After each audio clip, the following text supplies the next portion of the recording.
Evangelio según San Juan, capítulo 5, versículo 31 al 47. Y quiero hablar en esta mañana, o el título que quiero poner a nuestra enseñanza en esta mañana es el siguiente: los 4 testigos de Jesucristo. Vamos a tener un momento de oración.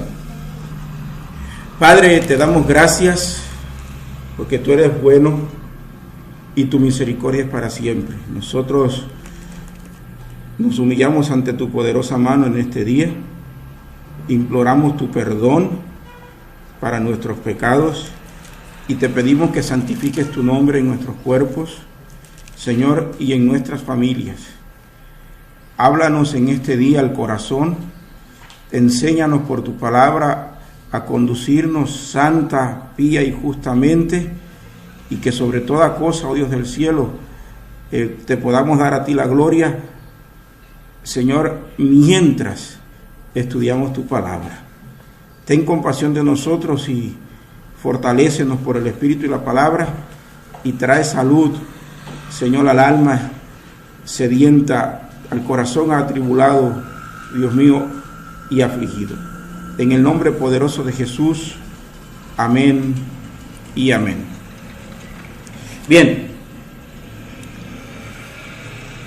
hemos estado viendo en el capítulo 5 del Evangelio de Juan cómo Jesucristo hace afirmaciones asombrosas y revolucionarias relacionadas con su naturaleza divina, con su identidad divina. Al hacerlo, nuestro Señor ha estado dándonos también preciosas enseñanzas que conforman lo que llamamos la fe ortodoxa de la Iglesia que Él compró con su sangre. En la siguiente sección, como ya dije, vamos a ver algunos testigos de Jesucristo que confirman también su identidad. Así que hablaremos de los 4 testigos de Jesucristo. El primer testigo que quiero compartirles lo tenemos en los versículos 33, 34 y versículo 41. Aquí Jesús nos dice: vosotros enviasteis mensajeros a Juan, y él dio testimonio de la verdad. Pero yo no recibo testimonio de hombre alguno, mas digo esto para que vosotros seáis salvos. Gloria de los hombres no recibo. Nuestro Señor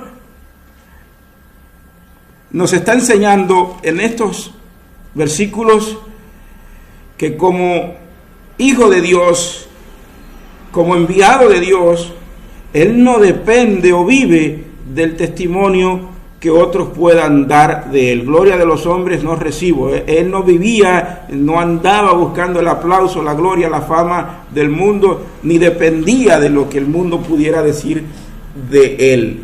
Sin embargo,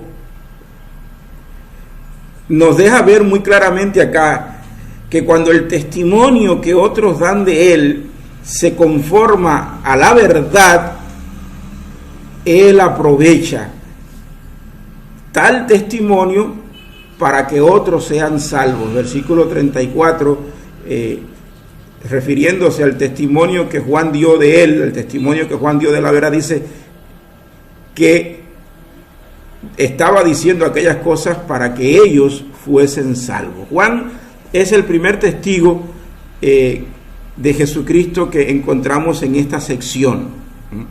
Y eso es muy importante, hermanos, que entendamos el hecho de que el testimonio que Juan dio de Jesucristo, que él dio de la verdad, nuestro Señor lo aprovechó para hablar y que otros pudiesen ser salvos. ¿Por qué digo que es importante? Porque cuando pensamos en nosotros como hijos de Dios, como testigos de Jesucristo, si decimos que somos hijos de Dios y no damos buen testimonio de Jesucristo, somos mentirosos y la verdad no mora en nosotros. En otras palabras, somos falsos testigos de Jesucristo, pues no tenemos a Jesucristo morando en nosotros, que es la verdad. Hay muchas razones por las que tu testimonio y el mío son de gran importancia. Sí importan en relación con el propósito y plan de Dios.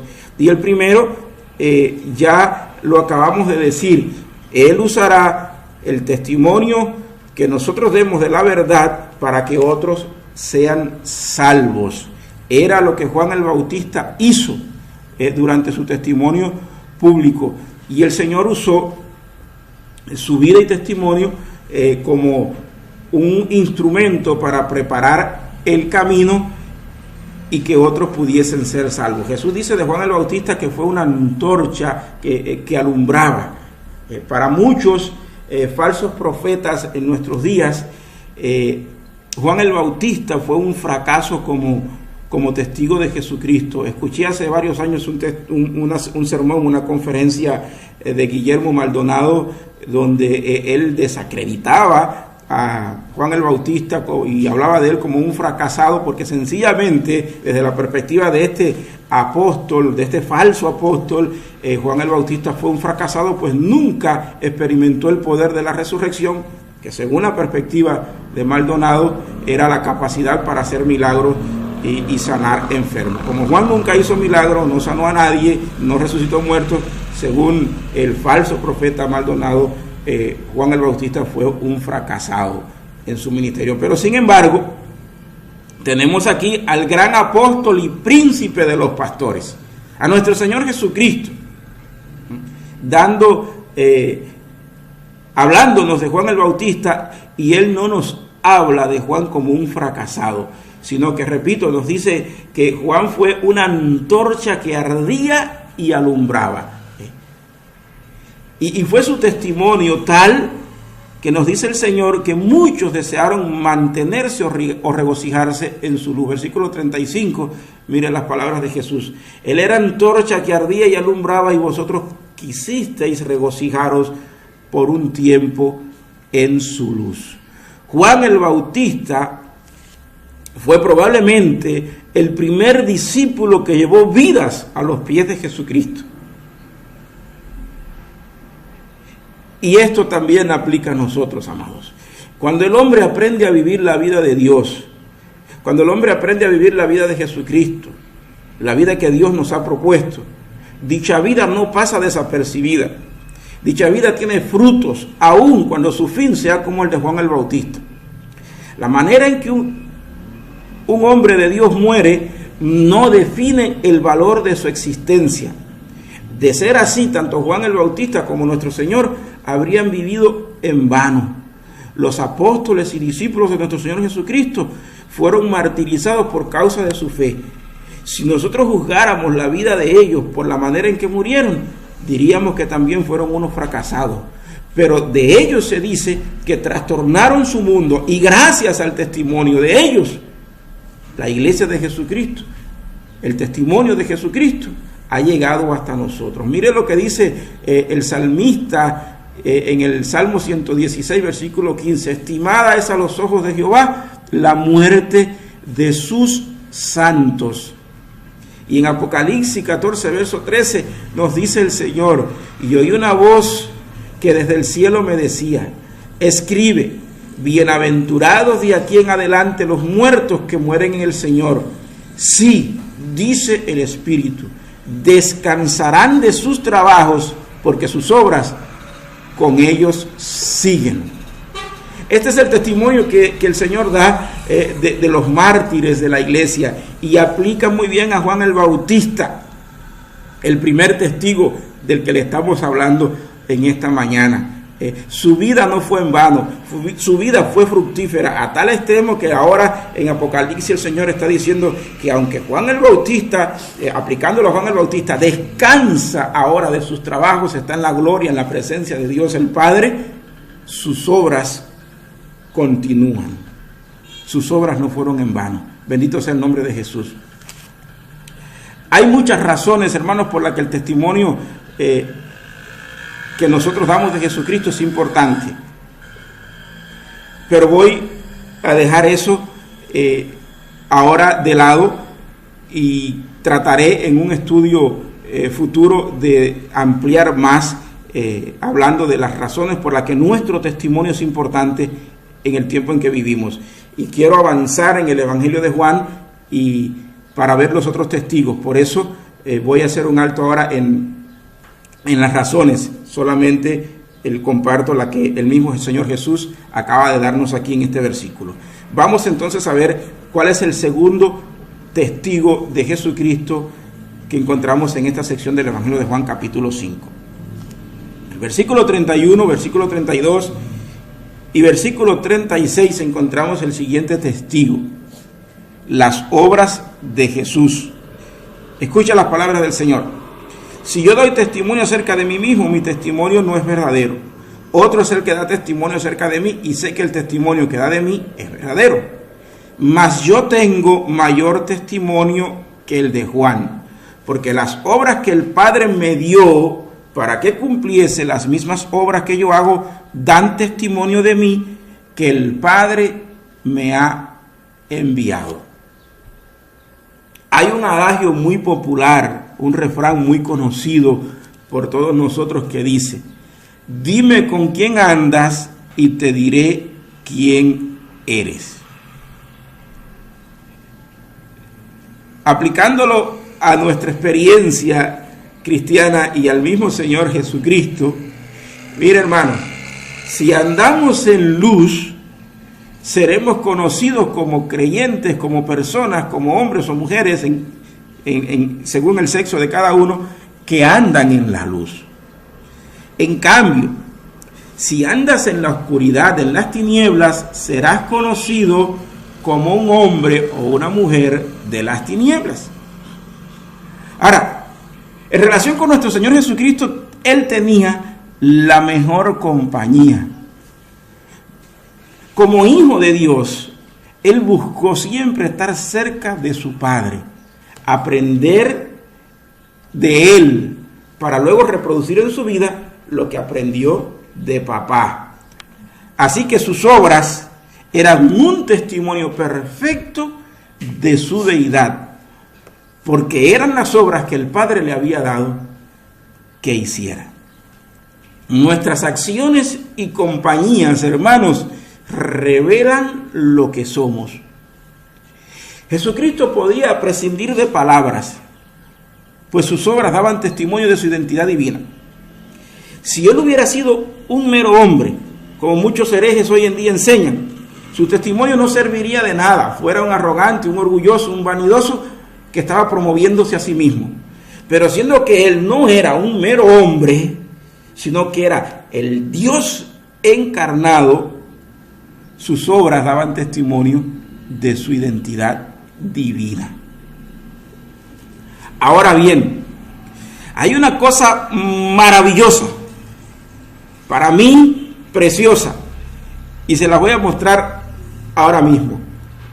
¿Sabían ustedes que así como el Padre ha dado al Hijo obras específicas para que el Hijo las realice, también ha dado a cada creyente, a cada hijo de Dios, obras para que andemos en ellas?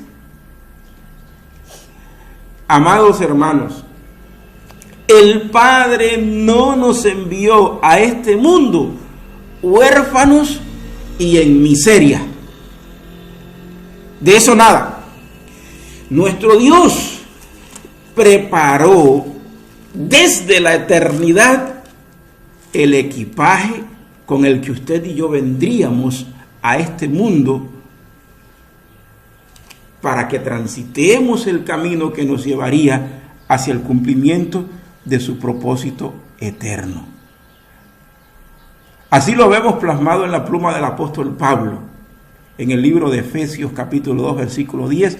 Escuche las palabras del Señor: porque somos hechura suya, creados en Cristo Jesús para buenas obras, las cuales Dios preparó de antemano para que anduviésemos en ella.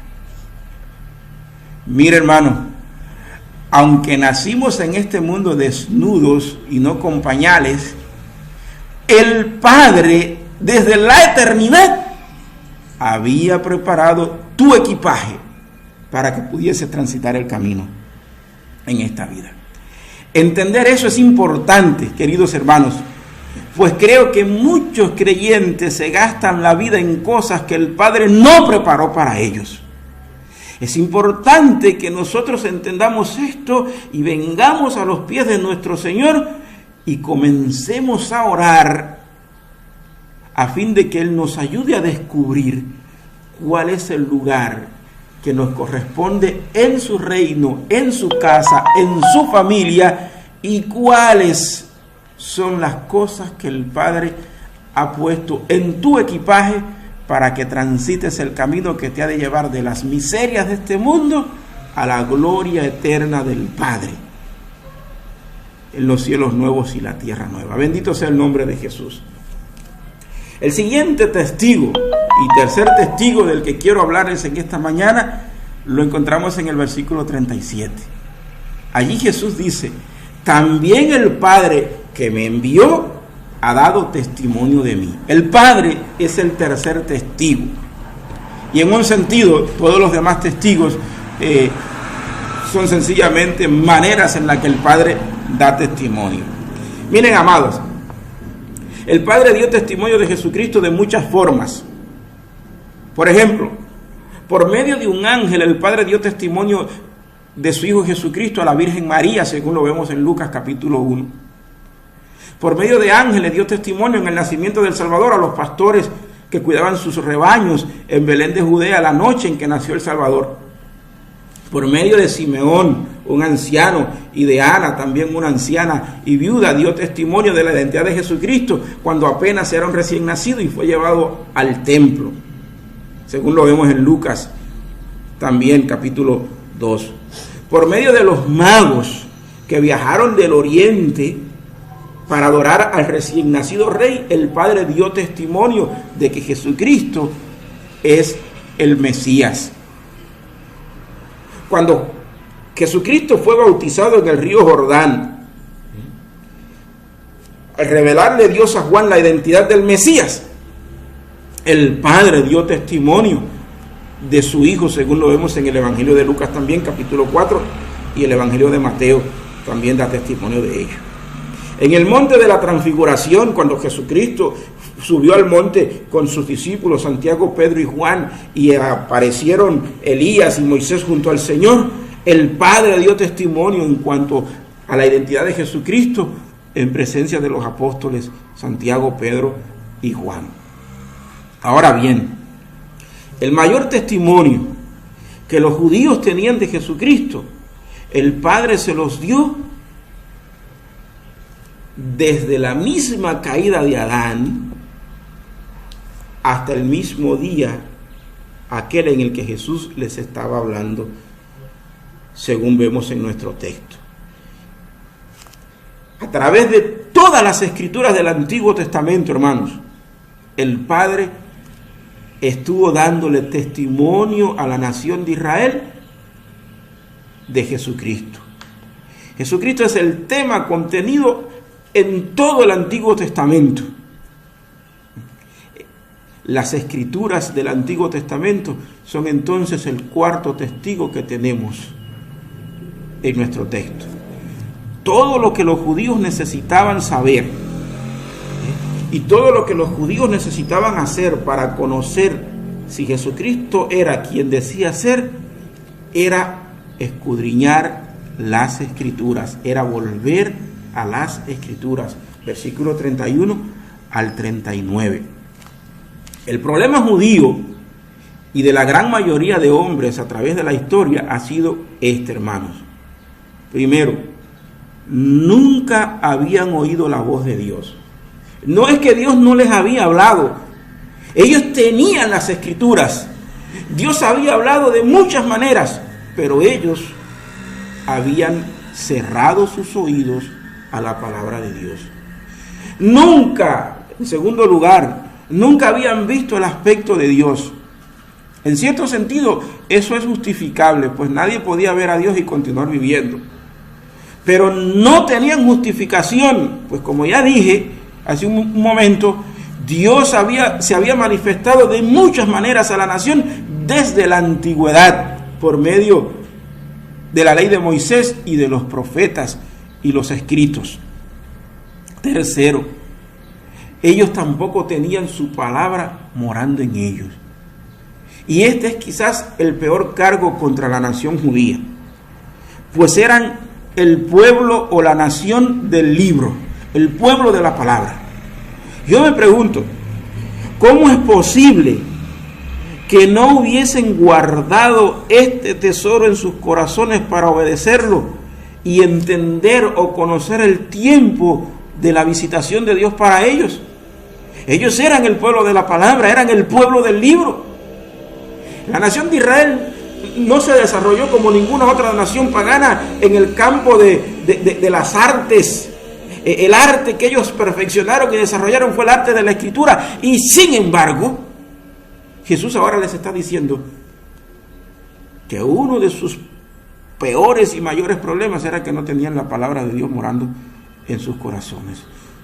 Mire versículo 17. Dice: nunca habéis oído su voz, ni habéis visto su aspecto, ni tenéis su palabra morando en vosotros, porque a quien Él envió, vosotros no creéis.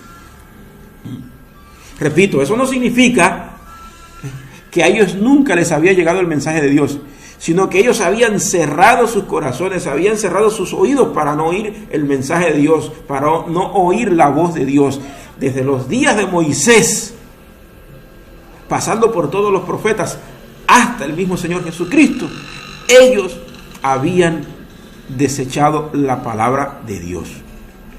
En los días de Jeremías llegaron a tal extremo que quemaron el libro de Dios, la palabra de Dios, y maltrataron al profeta Jeremías como ellos quisieron. Eran una nación rebelde, un pueblo contradictor. En último lugar, la causa de todas sus carencias era que no creían, dice Jesucristo, que no creían ni querían creer en Jesucristo.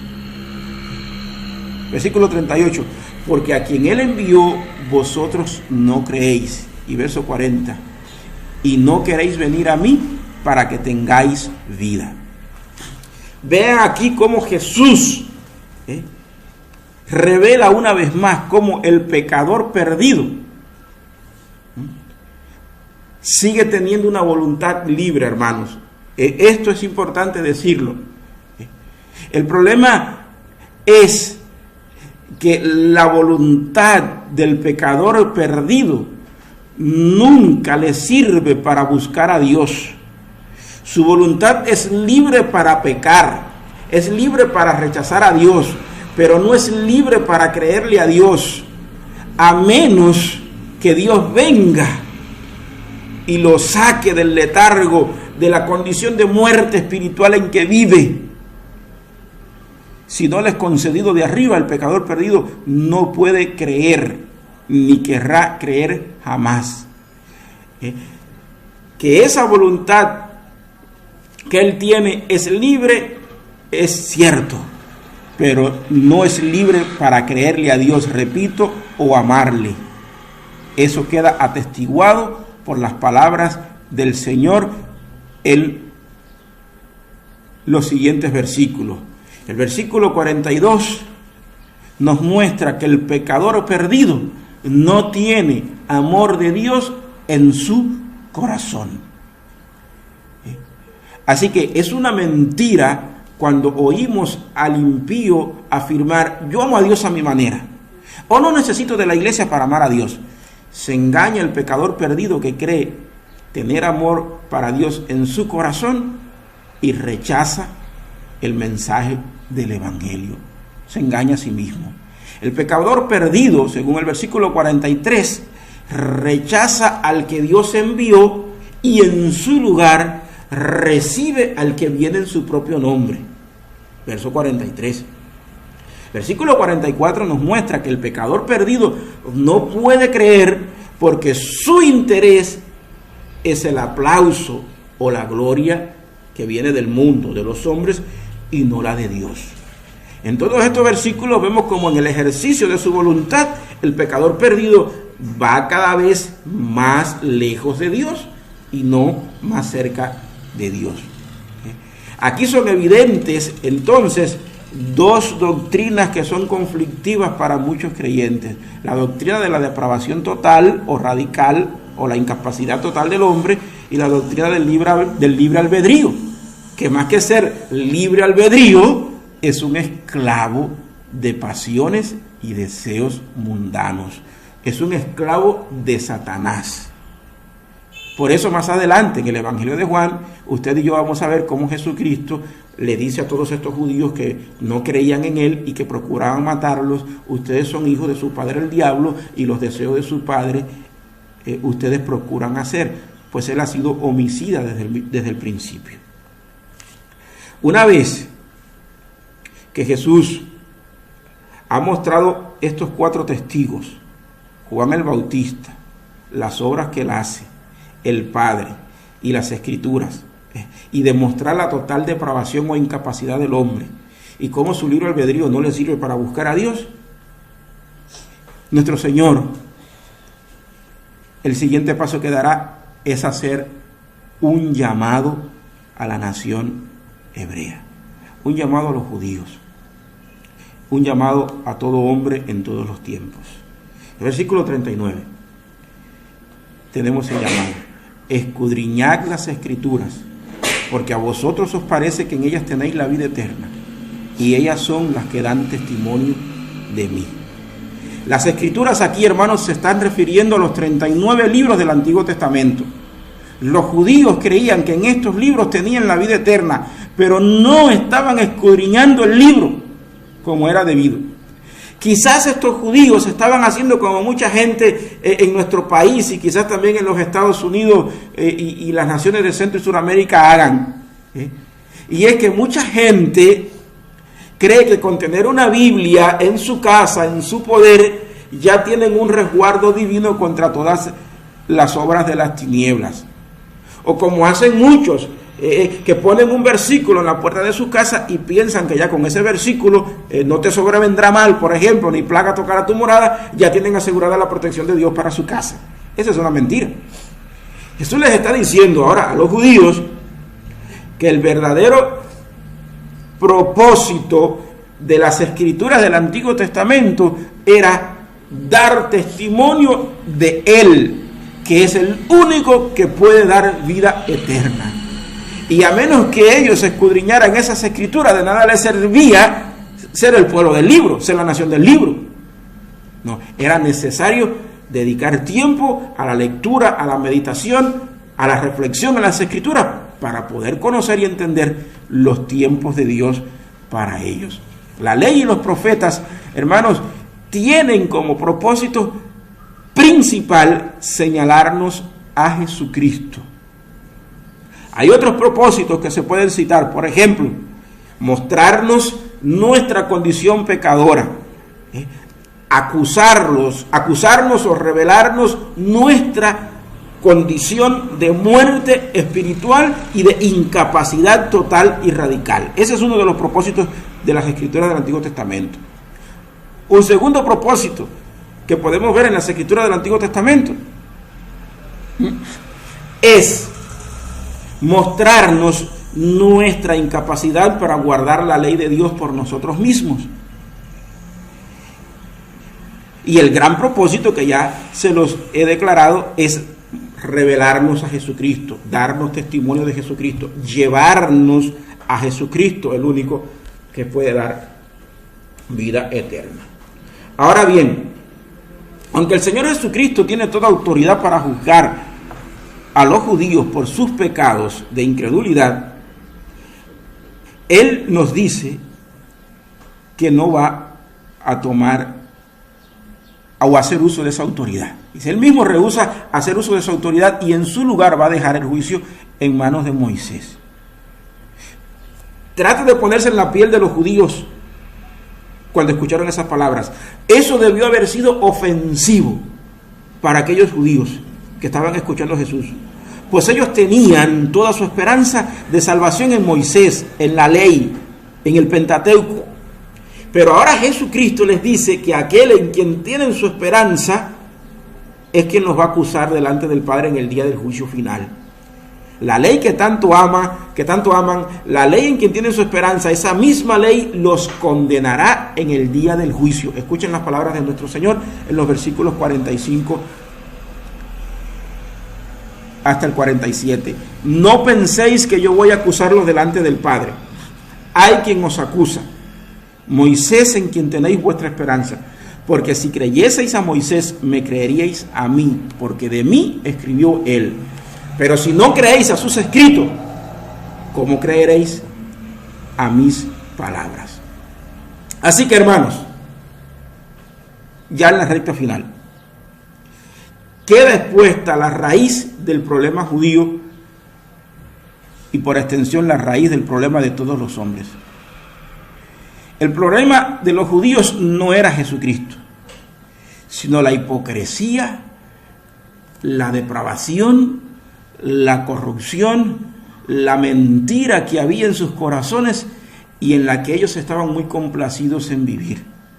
El pecado que los esclavizaba, su falso concepto de la libertad que los arrastraba cada vez más lejos de Dios y los llevaba más cerca de Satanás y el infierno. Con sus labios los judíos afirmaban amar a Dios y a su palabra, pero con su corazón lo aborrecen, lo rechazan y lo odian. Lo mismo hacen millones de hombres en nuestro tiempo. ¿Cómo es posible, hermanos queridos, que estos judíos, que esta gente dijera que tenían su esperanza en la palabra de Dios y ahora tienen delante de ellos a la palabra de Dios encarnada, la palabra de Dios hecha carne, y lo aborrecen, lo desprecian? ¿Cómo pueden pretender honrar a Dios y deshonrar al Hijo? Eso es hipocresía. Ese es el mal que carcome el corazón de ellos. Son esclavos del pecado y la mentira. Ellos estaban reproduciendo en su vida lo que habían aprendido de su padre, el diablo. Están cayendo en el mismo abismo que cayó Satanás. Dios nos libre de caer en ese vacío a nosotros, hermanos. Que el Señor nos bendiga y nos guarde. Y recordemos, hemos visto en esta mañana 4 testigos: Juan el Bautista, las obras que Jesús hizo, el Padre y las Escrituras. Hemos visto cómo Jesús, después de mostrarnos esos 4 testigos, muestra 2 grandes verdades que son conflictivas para muchos. Número 1, la doctrina de la depravación total del hombre. Número 2, la doctrina del libre albedrío, que más que libre albedrío es un esclavo del pecado. Y en último lugar hemos visto el llamado de Dios a escudriñar las Escrituras, a mirar al libro, a examinar su palabra con oración, con meditación y reflexión, para que podamos conocer y entender los tiempos de Dios para nuestras vidas. Que Él nos bendiga y nos guarde en el resto de este día. Vamos a orar. Padre, gracias por tu palabra. Te pido que nos perdones si en algún punto fallamos, nos equivocamos o dijimos algo impropio, Señor, que no se ajustó a tu palabra. Te pido que tú completes lo que falte, Señor, y que santifiques tu nombre sobre nosotros y tu palabra sea prosperada en aquello para lo cual la hemos enviado.